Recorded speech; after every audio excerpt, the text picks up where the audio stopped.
Did I get it right? Yeah.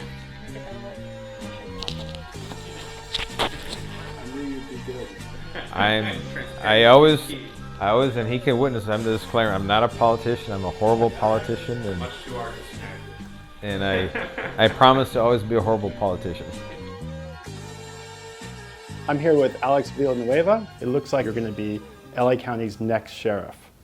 So, first question I have for you is very, very general one. What are your top priorities as LA County's top cop? Well, my platform was reform, rebuild, and restore the department. And reforming the department is my top priority. We have to make it work. We have to make it work for the community that's dependent on us, for the law enforcement services. We have to make it work for the employees who are actually doing the job of providing those law enforcement services. And we have to restore that level of trust that's been lost. We have a jail system that's destabilized now. Mm-hmm. We have to actually bring it back into balance, so to speak. And in so doing, we're going to be able to make it a safer place for people who work there, the people who tend to be incarcerated there.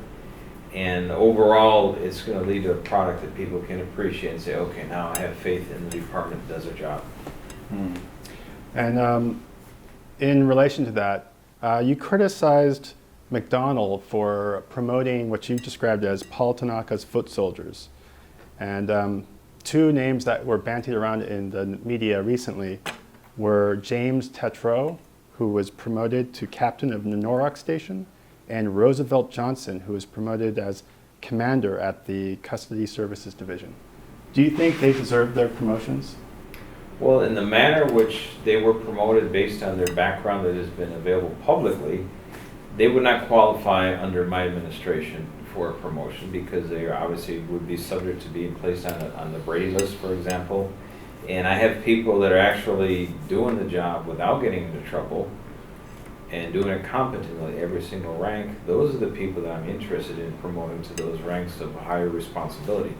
People that are ethical, know how to do the job well without getting into trouble. So what will happen with them? They occupy ranks that are protected by civil service, and I'm not going to get into details of individual employees because they have a privacy issue with their personnel. With the department, but as a general statement I can say that we're going to hold all of our managers, our supervisors accountable for what they do or what they fail to do, and we're no longer going to allow individuals in the organization to fail upwards. If you can't do your job at the rank, well then that's why we have lower ranks that you can do successfully. So in related to that public trust, deputy-involved shootings have greatly contributed to a lack of trust among the public of the LA County Sheriff's Department. One such shooting that was in the press considerably was of Anthony Weber, a 16-year-old kid in Westmont area of unincorporated LA. It's near South LA. What should be done with the deputies involved in that shooting? Well, that shooting is still under review. We don't have the outcome of that review, so we have to allow that process to take its natural course. What we're not going to do in any deputy-involved shooting is we're not going to seek to demonize or somehow cast dispersions on the individuals, the subjects of the shooting, because that seems like a very shallow ploy at trying to defend the organization by shading the individuals involved. For example, saying, oh, they were a gang member or this or that or a parolee or a former convict. We're not going to do that. Those allegations were made against Anthony Weber during the... That is correct. Yeah. And I regret that the organization did that. We have no business doing that. We're going to just take the facts. We're going to be as transparent as possible. Some things we have to hold to our vest while they're still being investigated because they compromise the investigation. But once the information is fully developed, for example, if we have video evidence that can be released publicly, as soon as we're done with the investigative aspect of it, we'll release those to the public. Sure. And as long as it doesn't compromise the prosecution of any individual involved, we can definitely do that. And once we have that transparency, we can start rebuilding that trust that we've lost with the organization. And these tragedies are going to happen now and then. Social media, the ubiquitous presence of the cell phone cameras magnifies the appearance of these events. If you consider what happened 20 years ago versus today, they probably happen a little less frequently, but they're so much more publicized in so many mediums. So sometimes it gives an outsized impression that they're happening more often, when in actuality they're happening slightly less. But we have to just be aware of the impacts of social media. Do you think implementing a body cam program for the sheriff's department would help? Oh yes, it will help, and we are going to implement a body cam for all of our Okay. patrol personnel. Oh. And that is going to help both sides of the coin. It's going to help the public to have faith in what we're doing. It's going to help the deputies who occasionally get wrongfully accused and say, no, this is exactly what happened. Oh, that's good. I understood in the campaign, though, you said that that wasn't necessary. It was, there's a difference between necessities and niceties, Mm-hmm. and it is technically a nicety. Right. It has a huge price tag attached to it. But we found a way to get around the huge price tag by making it less expensive but still readily available. Mm-hmm. And that's the route we're going to take. So we're going to have on demand, we're going to have available the body cams. We'll be able to retrieve the information and present it to someone who wants it, relatively easily. And then we're going to store the data locally. So we're going to start reducing the cost, because the huge price tag that comes with body cam technology is what do you do with the footage? Right. And that's the issue that I think we have a pretty responsible answer to that makes it cost effective. How fast do you think you can implement the program? Well, I want to implement the program yesterday. But obviously we have to there's some prototypes out there, but it's not necessarily the one that I'm interested in that gives us the cost benefit. Sure. And we're going to shoot for this fiscal year that starts, we're already in the middle of a fiscal year.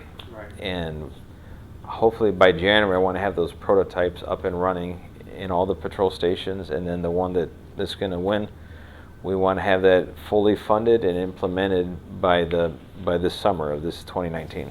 Okay, it's good to hear. So you campaigned as both a defender of the rank and file, so-called sheriff of the line staff, but you also campaigned as a reformer and a whistleblower. So my question is how can you clean house? How can you hold misconduct by deputies accountable and still be a sheriff of the deputies? Oh, real simple, because what we're trying to do, what I'm going to do is I'm going to push for procedural justice. And what procedural justice means that everyone is entitled to due process. That means every person we detain on the streets, every search we make on the streets, every arrest that is done based on probable cause, every search warrant that is executed, every single person involved is entitled to due process, and that's grounded in the 14th Amendment of the Bill of Rights. By the same token, employees also are afforded that same protection of due process in the 14th Amendment. What the current administration has done is managed to screw up both sides of the coin, where we have wrongful convictions and we have wrongful terminations. So now you can see how actually if we follow the law, it's amazing how far we get in actually keeping the public happy because they're not being harassed, detained unnecessarily, racially profiled, whatever the case may be, and deputies are not being targeted and wrongfully terminated, or the punishment far exceeds the actual violation of policy. And we can do both things. And in honoring that 14th Amendment and honoring procedural justice, we're going to keep both sides happy. The so-called deputy cliques was a big issue during the campaign. Yes. And do you think that membership of a so-called clique or tattoos that glorify violence opens the department up to potential liability in the case of an unfortunate deputy-involved shooting? In the case of a deputy-involved shooting where someone ends up dying and the person does have a tattoo that glorifies the violence, for example, like for example the Rampart tattoos where there was a dead man's hand or whatever it was called, and it was a smoking gun. If they put smoke at the end of the gun that signified a shooting, yeah, that is very problematic, because then it's up to the jury to weigh the information to decide whether or not that had any impact on the decision of the officer, the deputy, to pull the trigger and end someone's life. And that is a very unfortunate outcome of that. Each person has to bear that risk. What we have to be cognizant of is that the whole issue about the deputy cliques or deputy gangs, or however you want to describe it, is it's an outgrowth of hazing that was never properly addressed, and it's a failure of leadership. And we've had the problem of hazing for many years, but it's only through the last probably 8 to 10 years where hazing has really gone unchecked. And the people kept hazing, taught other people how to haze, and those people that were the chief hazers became then the supervisors, the sergeants, then they became the lieutenants, and sometimes even the captains of patrol stations. And that gave the message implicitly that, yes, we're going to condone hazing because it's okay. It's considered a rite of passage. It's not. That hazing what led to the issues like the East LA problem where they had deputies, beating up deputies at a party. Same thing happened with the Quiet Cannon in Montebello years back when they had a fight of deputy versus deputy. Do you think that, what do you think of the case involving Samuel Aldama, who his testimony, when he was deposed, it kind of went viral because he said he had feelings about African Americans and he had a tattoo. I heard the skull. testimony, I read through it, and I don't know if his testimony in the context of it was quite properly reported, but it did raise a question, unfortunately. And once you raise a question in people's mind, it's always going to beg the question, well, what's the answer? Is there deputy cliques? Are they deputy gangs, for example? And the timing of the optics of that was not very good for the organization. But if you look at the actual context of it, yeah, you can see what he was probably trying to say, but wasn't very skillful at saying it. But we have to do our job as leaders in the department, and we cannot condone hazing in any way. We cannot condone deputy gangs. People are going to put ink on their bodies. That's not going to change. We just hope people are a little smarter about how they go about doing that. Another big issue was transparency. Yeah, there's more. Was transparency, in two respects. One was the Oversight Commission and their request to have subpoena power. And you said you criticized McDonald for not sharing documents with them, and that's why they asked for subpoena power. So you're now sheriff. Will you hand over all the documents? There's only 3 narrow circumstances where they will not be given documents. Is individual personnel files that was restricted by law, ongoing investigations that I can't divulge in because then I ruin the investigation, and there's other categories that are by law you cannot divulge, which is, for example, victims of sex crimes, stuff like that. You can't divulge, who they are, address, and stuff like that. There's confidentiality. Outside of those categories that are restricted by law, the rest is theirs. Knock themselves out. So everything they requested from McDonald is fair game? Yeah, as long as they didn't ask for one of those 3, it's fair game under my administration. And I know they want to put that ballot measure, to vote in 2020, but it's kind of moot at this point because they're going to get all the information they need to do their job properly. I'm going to make sure they receive it. Mm-hmm. And a similar case is with the Los Angeles Times. They filed a lawsuit against the county sheriff's department for violation of the Public Records Act. Can you hand over everything that they want to them too? Well, by the same token, they turn around and endorse him. I don't get it. They sue him, then they endorse him. That was unfortunate for you, yeah. Didn't work out for them very well. But no, I'm not going to restrict the press. I think the press has a right to know. And acting on behalf of the public and disseminating information to the public, that's part of transparency. We have nothing to hide. It's the public's information. Doesn't belong to the department. It belongs to the taxpayers. So that lawsuit can be settled, can't it? Oh yeah, well, whatever the lawsuit was, here it is. That's the LA Times will be happy to hear that. It hasn't been emphasized enough, in my opinion, how historic your election's been. I mean, it upended everything in LA County. And then right after the election, you get hit with a investigation for straw donors by Jackie Lacey. Jackie Lacey endorsed your opponent, endorsed Sheriff Jim McDonald. What do you think of that? It's not coincidental.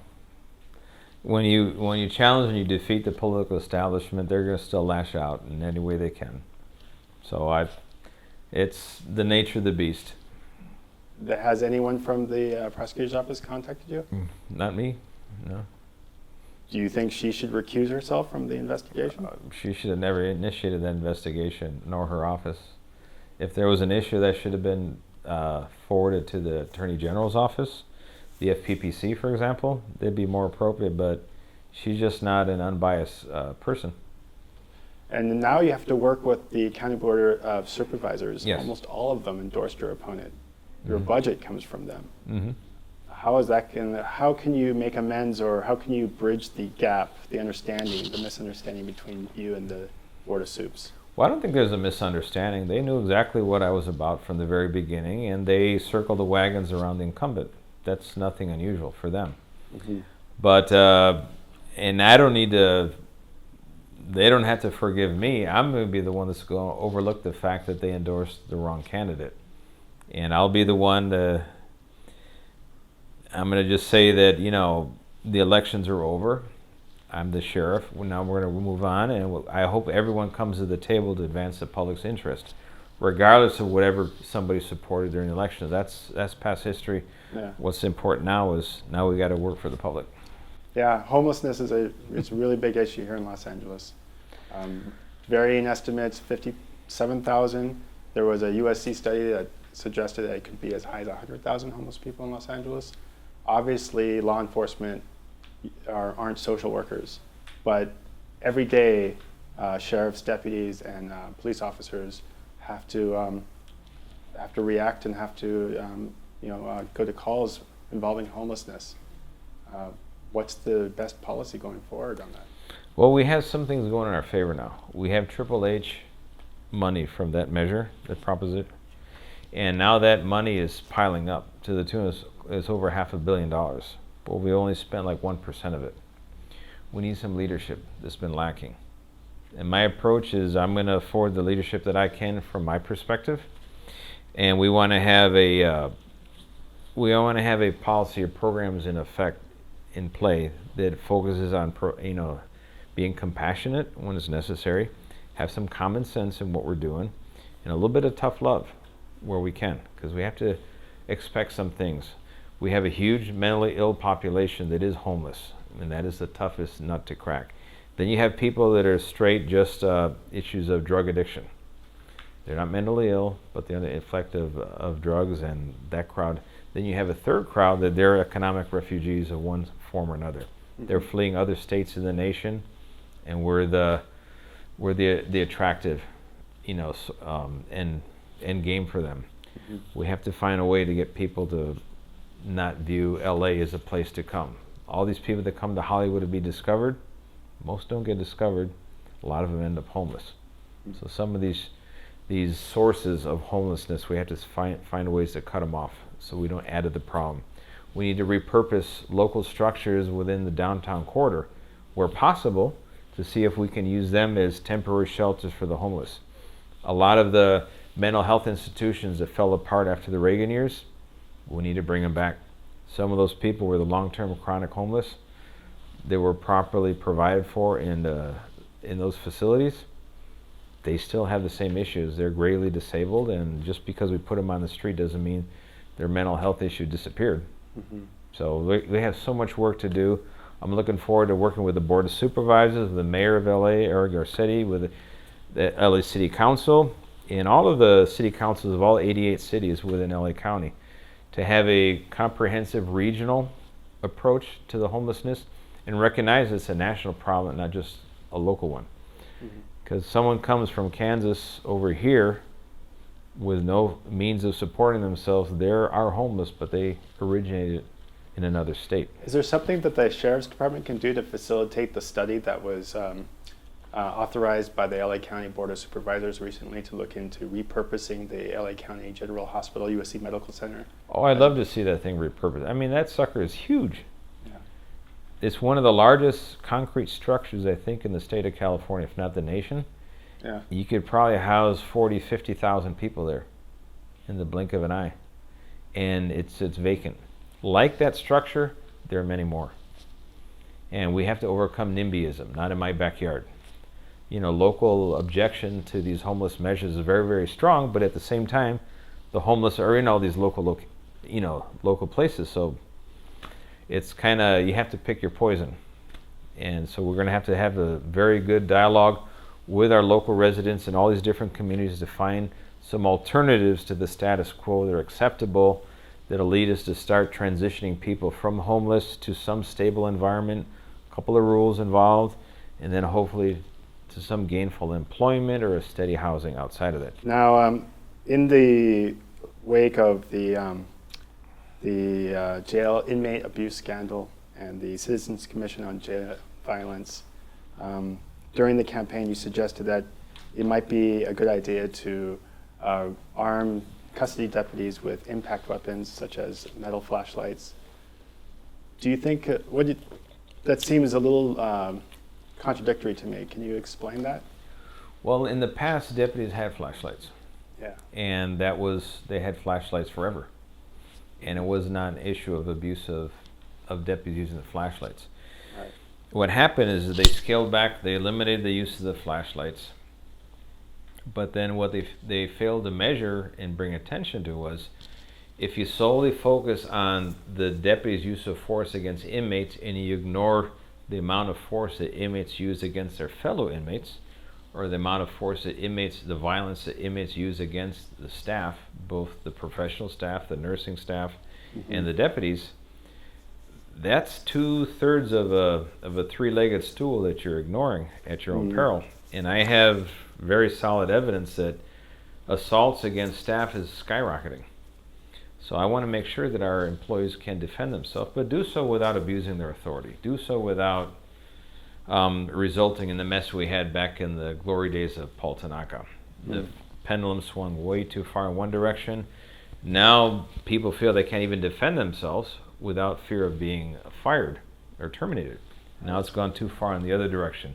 We have to find a happy medium where everyone who's inside the county jail, be it an employee, be it an inmate, is not in fear of their own lives or their own safety. And we're going to look at it very hardly to make sure that the staff can defend themselves, and in so doing, they do so in a way that's constitutionally sound and promotes the security of the facility. We're not playing catch up. We're not trying to extract revenge or anything like that. So next, also a custody deputy question. This one is, during your interview with ALADS, it was on YouTube, you said that you were open to revamping the use of force policy to include basically control holds or chokeholds. Are you going to bring chokeholds back to the jails? We've never had the use of the chokehold per se. We have the carotid restraint, which is an entirely different issue. The LAPD chokehold, which is basically the forearm across the throat, crushes the larynx and actually can damage individuals. The carotid restraint actually compresses the sides of the neck and restricts the flow of oxygenated blood to the brain, and within 10 seconds the person just taps out, and then you can safely handcuff them. That has been a very, very effective technique to stop some very, very violent attacks. I mean attacks where you got 3, 4, 5 people trying to control one person who is totally, out controlling everybody. It's an effective technique, and we'll continue using that unless someone proves otherwise. We're doing that, but now that chokehold thing, we're never going to employ that. Okay. So just a concluding question. I mean, you have upended the law enforcement and community here in Los Angeles for sure, and reform has been a big issue for you. You're coming in, firing on all cylinders. How will you measure your success after taking over? Like after 1 year, what are some things that you want to have accomplished? Well, I want to know that my complaints against department members are down. I want to know that our staffing levels are up. I want to know that our budget deficit shrinks and disappears to the point we're actually back in the black. I want to see the morale of the department return. And a lot of morale you can measure by how many people claim workers' comp cases and they go off on long-term disability. I want to see some of these people start coming back, because usually people tend to vote with their feet. When they're unhappy, they'll find a way to express their unhappiness. Sometimes it is through the workers' comp system. I want to see people come back. And when I see all these people come back and our recruitment numbers we start recruiting internally again, then I realize, okay, we're on the right track now. And of course, there's going to be things that are going to happen. We're going to have some tragedies. There's going to be shootings that, we're going to have a hard time trying to figure out what happened. But we're going to soldier on. We're going to make sure we're serving the community's interests in everything we do. And at the end of the day, we want to feel like we did the best we could with what we have. And hopefully we're going to move the department forward into a better place than it is right now.